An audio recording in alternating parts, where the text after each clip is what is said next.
On the 14th of February 1949, the first Knesset, the Parliament of the State of Israel, convened for the first time in Jerusalem. Welcome to HistoryPod.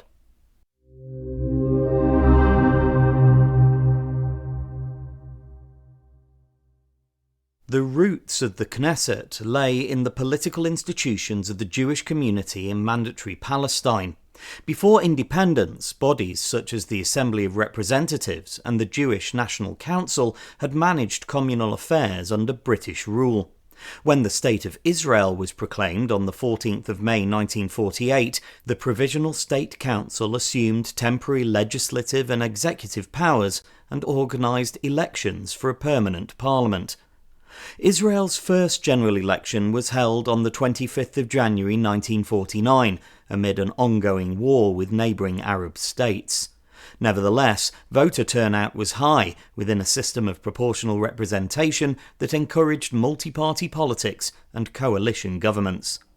The subsequent elected body initially functioned as a Constituent Assembly, tasked with drafting a constitution for the new state.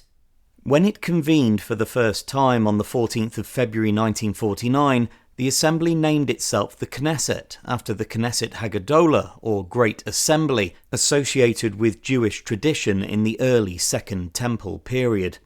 The first session took place in Jerusalem, although the choice remained politically sensitive in international diplomacy.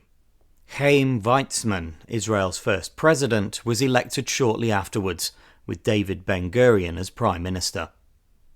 The Knesset assumed responsibility for legislation, oversight of the government, and representation of the electorate. Although the drafting of a single written constitution was eventually abandoned, the Knesset adopted a series of basic laws, and these gradually defined the structure of the state and would later acquire quasi-constitutional status.